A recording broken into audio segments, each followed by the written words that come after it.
أعوذ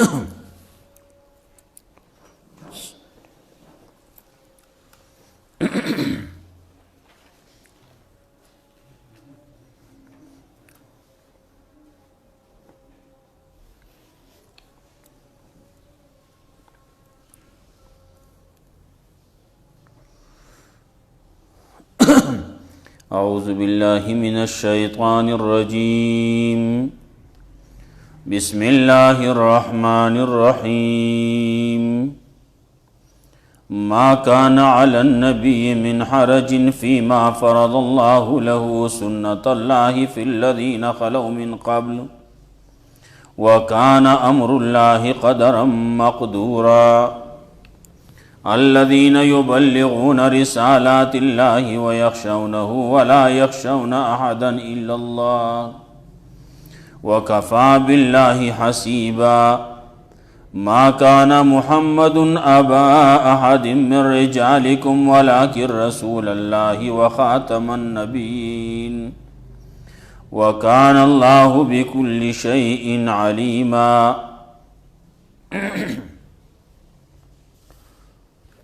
مخکې آیتونو کې تذکره د دیو چې مسلمان سړی، مومن سړی، مومنه ښځه، مسلمان سړی، مسلمانه ښځه کله چې الله او د الله رسول یو فیصله د یو کارو کی نو بیا هیڅ یو مومن لا هیڅ یو مومن لا د هغې په خلاف کې اختیار نشتی. بیا هغه رسم باطلو مخکینی خلکو چې یو سړی به وړوکی به زوی ورته ووې نو هغه سره بیا د زویوالۍ دا رشته به یې پالله او د هغه ښځه هغه بیا انګور ګڼله کېده نو د هغې سره نکاح کول هم ناجایز و، هغې به ناجایز ګڼل. الله رب العزت دغه خبره چې هغه د الله د حکم نه خلاف وه، د جاهلیت د دور وه، الله رب العزت د رسول الله صلی الله علیه وسلم په عمل باندې ختم کړه.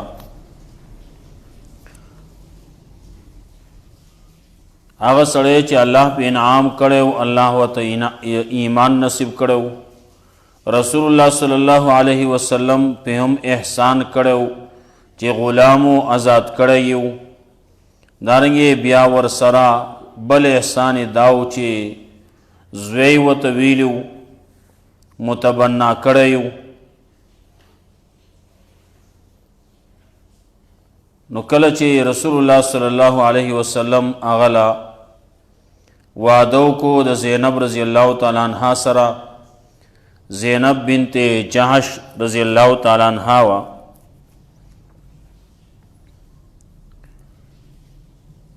نو د دې په کور کې جوړښت نه کېدو. رسول الله صلی الله علیه وسلم ته د الله د طرف نه مخکې ویلې شوي و چې دی به د دې ښځې سره نکاح کوي نو دا نکاح به بیا ختمیږي او بیا به ورسره ته نکاح کوې. رسول الله صلی الله علیه وسلم د معاشرې په وجه باندې دا خبره د خلکو د خبرو د بدنامۍ الله رب العزت وایي تا دا خبره پټه ساتله د خلکو نه یریدې چې خلک به دا خبرې کوي نو د خلکو خیال مه ساته، د الله نه یره پکار ده، د الله حکم چې څه دی هغې باندې عمل کوه. رسول الله صلی الله علیه وسلم د سړی ته وی زید رضی الله تعالی عنه ته وی چې ته دا خپل بیبي ځان سره ساته او کوشش کوا چې جوړه خراشي، لیکن جوړه خرانغه آخر هغه طلاق ورکو. ولې نو هغه بله خبره چې الله رب العزت ورته مخکې نه ویلي هغه خبره به اوس کېږي. نو ورپسې وروستو آیاتونو کې د هغې تذکره راځي چې زوجناکها، کله چې هغه له طلاق ورکړو نو موږ تاله په نکاح باندې درکړه.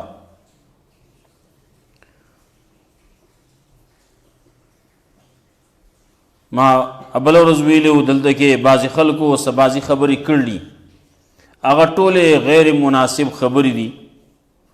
بعضې خو خلکو به هم کړي، لیکن کله کله سړی د نورو خلکو د معاشرې د وجې نه، د خلکو د وینا د وجې نه دی پکې هم راشي.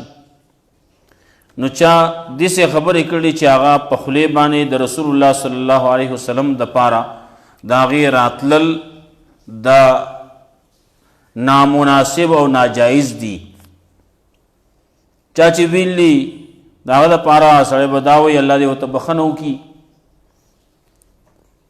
مخکینی چې کوم تیر شوي دي. خو اوس دغه خبرې کول نه دي پکار چې سړی بیا وایي.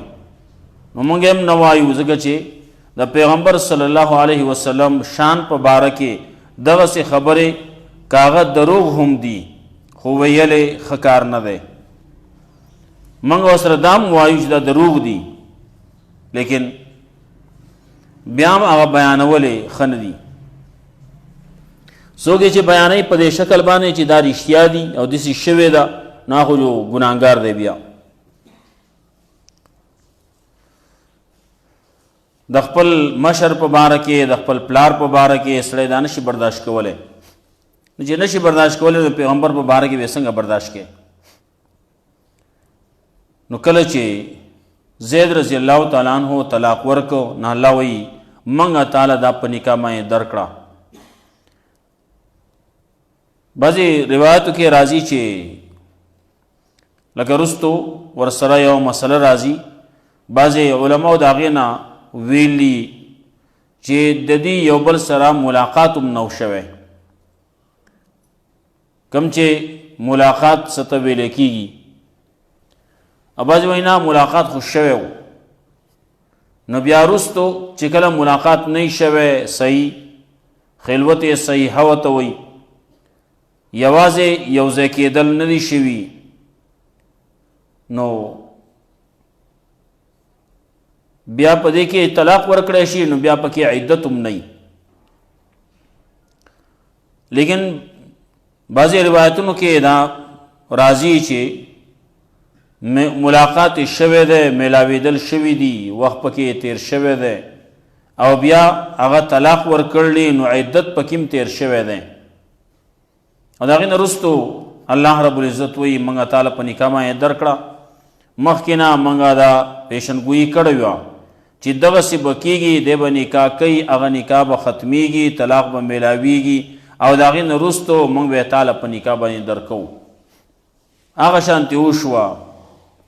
وس د آیاتونو کې دا خبره ذکر کوي چې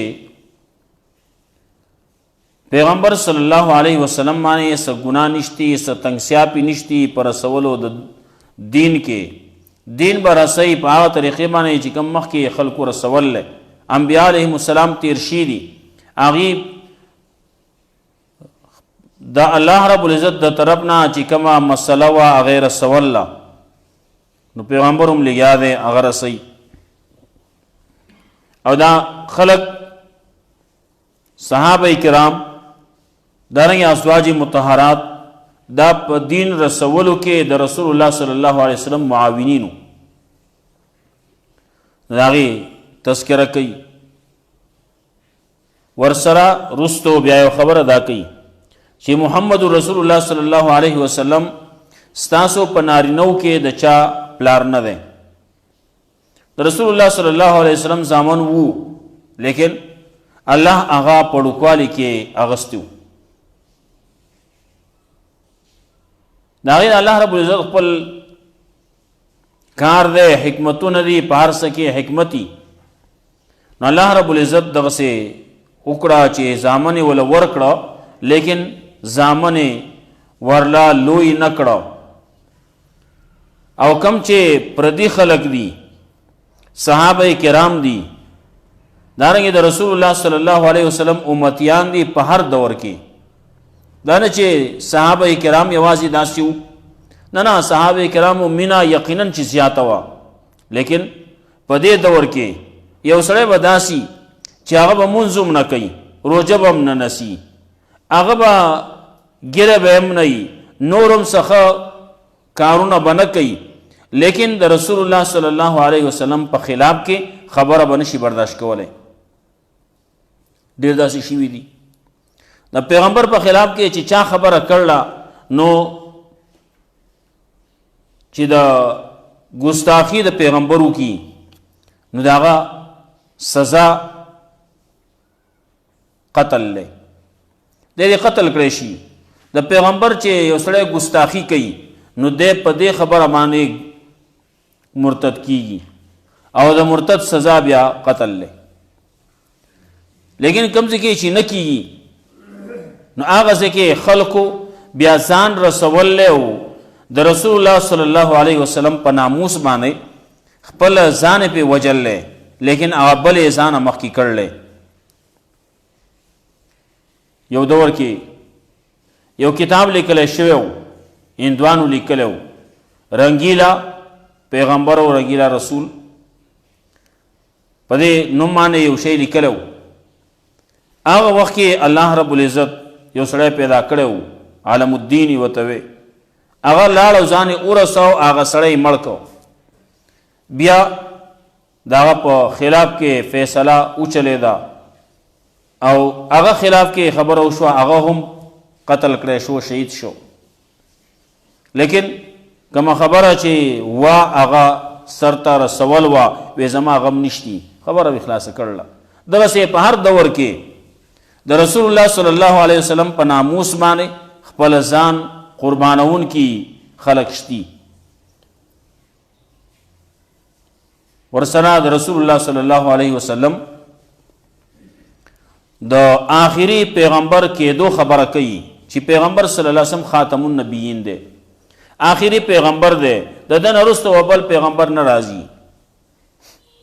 رسول الله صلی الله علیه وسلم فرمایل انا العاقب، زه عاقبم، آخري پیغمبرم، خاتم النبیینم، لا نبی بعدی، زمان وروسته بل پیغمبر راتلونکی نشتی. بعضې خلک پکې راشي وایي ولې عیسی علیه السلام به راځي نه. عیسی علیه السلام چې راځي نو هغه خپل پیرډ پوره کړلی، اوس چې راځي نو هغه به راځي نو د شاګردۍ په درجه کې به کیني. استاذۍ هغه پیرډ هغه ختم کړلی، پیغمبر و، هغه خبره خلاصه شوې ده. اوس چې راځي دوباره نو هغه به د امتی په شکل کې راځي. دویمه خبره ده چې پیغمبر صلی الله علیه وسلم خاتم النبیین دی، بل پیغمبر راتلونکی نشتی، یعنی بل پیغمبر به نه پیدا کیږي. عیسی علیه السلام خو مخکې پیدا شوی و، رستو بل پیغمبر پیدا کیدونکی نشتی. پیغمبر ورته وی که رسول ورته وی که بروزی ورته وی که ذلی ورته وی هر څه شی چې ورته وی، خو هېڅوک راتلونکی د پیغمبر صلی الله علیه وسلم نه وروستو نشتی. او رسول الله صلی الله علیه وسلم نه وروستو چې یو سړی بل پیغمبر وګڼي نو قدم دی مخکې نه مسلمانو نو دی مرتد شو. د مرتد سزا هغه بیا د کافر نه سخته ده. یو سړی کافر دی، د ده په دنیا کې د اوسېدو حق شتي، اوسېږي دی، لیکن یو سړی مرتد شو، د مرتد دپاره په دنیا کې د اوسېدو حق نشتی د 3 ورځو نه زیات. دا حکومت له پکاري چې دغه سړی راونیسي، د پوه کې واپس د مسلمانۍ ته راځي شي، مسلمانۍ ته واپس نه راځي، بس د خبره آخري هغه د قتل له د قتل کړی شي. د وجې نه زموږ علماء کرام دا خبره کوي قادیانی چې دی نو دی کافر نه دی، کوم چې اولنی دی. اولنی قادیانان چې دي نو کافر نه دي، هغه مرتد دي. نو د کافر په دنیا کې اوسېدی شي خو مرتد نشي اوسېدی. د مرتد سزا هغه د کافر نه زیاته ده. بلې د مخکې مسلمانو وس د قادیانی شو، چې قادیانی شو نو د مرتد شو، او چې څوک د ابتدا نه مخکې نه کافر دی جو کافر دی، هغه دنیا کې اوسېږي نو اوسېدی شي. د خاتم النبیین تذکره پکې کوي. ولې دا عقیده ده، دا ایمان دی، که دا عقیده نه وي، دا ایمان نه وي، سړی مسلمان نه دی، اخواته دی یا کافر دی یا مرتد دی یا بل څه شی دی، هر شی چې دی خو دی خو مسلمان نه دی. چې د پیغمبر نه رستو زمونږ د پیغمبر د محمد رسول الله صلی الله علیه وسلم نه رستو بل د پیغمبر د راتلو د خیال قدر راځي، سوچ راځي. کله وایي دا پیغمبر نه دی خو دا ذلی دی، وایي دا هغه سوری راغلی، څوک دا وایي، څوک څه وایي، څوک څه وایي. نو دا سړی مسلمان نه دی. نور اخوات هر شی چې دی یا کافر دی یا مرتد دی، دا هغې تذکره کوي. ما كان على النبي من حرج فيما فرض الله له سنة الله في الذين خلوا من قبل. نشته په پیغمبر باندې ستنګسیا فيما فرض الله له، په هغه څه کې چې الله مقرر کړي، لازم کړي په دمانه رسول د دین.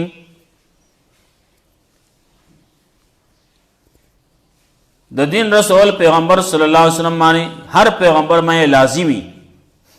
نو کله چې پیغمبر باندې دا فرض دی، لازم دی، نو په دې باندې بیا اجرت اغستل هم ناجایزي. دیو جنا هر یو پیغمبر چې راغلی نو هغه دا اعلان کړل، ما اسألکم علیه من اجر، ما ستاسو نه په دې باندې څه اجرت نه دی غوښتلی، کچره غوښتلی مې نو هغه ستاسو نه مې دی غوښتلی. بعضې مسلې راځي زموږ په زمانه کې هم راځي، عام خلکو دپاره راتلی شي چې هغې کې بیا اجرت اغستل دا ناجایزي. امامتی دا امامتی باندې پیسې اغستل جایز دي، لیکن وس دو تن دی په یو ځای کې حوالته کې د مانځه ټیم شو، یو مخکې کېږي وایي زه دوه تن دی، صرف یو به امام کېږي یو به مقتدي کېږي. نو اوس په دې کې یو امام کی دا امام وی الکا زه دلته مونځ کوم خو ماله به د دې مانځه دومره پیسې راکې، دا اغستل ناجایز دي دپاره. ولې دغه دوه تنه دي نو د دوه تنو دپاره اوس یو به امام کېږي یو به مقتدي کېږي، دا ناجایز دي چې دې باندې سړی پیسې اخلي. چې اوس مستقل امام دی نو د خپل وخت ټول د دې لپاره ورکړی، 15 ټیمه راتلل دا آسان کار نه دی. دی په دې وخت کې نور کار هم کولی شي او امامتي هر سړی کولی شي. نو دغه یو امام تاسو خاص کړلی نو دله به څه ورکوئ که نه، خبره ده. بل ځای کې راځي یو خبره، بل راځي مسله راځي، یو ځای کې یو سړی مړ شو، هلته کې صرف یو تن دی، بل څوک نشتی. یو سړی مړ او بل ژوندی دی. اوس دا غسل ورکول دی مړي له فرض دي، مړي له به غسل ورکوې.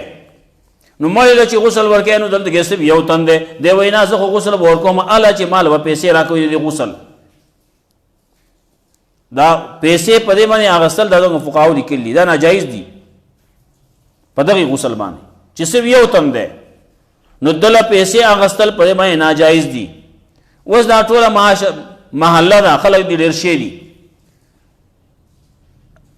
نو ښه خبره خدای چې خپل وله غسل ورکي، لیکن خپل غسل نه ورکوي، بل سړی وله ګوري، غاسل وله ګوري او هغه وله غسل ورکوي، نو هغه وایي زه پیسې علم اخیستی شي، هغه لپاره جایز دي پیسې اخیستی شي. لیکن که صرف دوه تن او یو تن پکې مړ شو یو ژوندی دی، نو دا ژوندی به دې مړي له غسل ورکوي او په هغې باندې اجرت اخیستل به دپاره ناجایز وي. ولې په ده باندې فرض دي دغه، نو کوم شی چې په ده باندې فرض دی نو په دې باندې پیسې اخیستل ناجایز دي. امامتی دا نو دلته کې امام چې په هغه فرض نه دي چې تاسو له امامتی کوي او تاسو نیول نه هغه به څه ورکوي.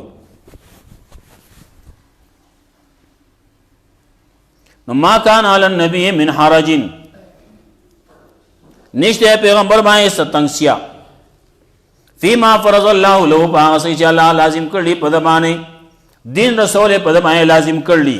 نو اوس پدې کې د بسان سره خپل ملګری ګوري نو کله به نیم امت چې نه کورونو کې ناشته وي.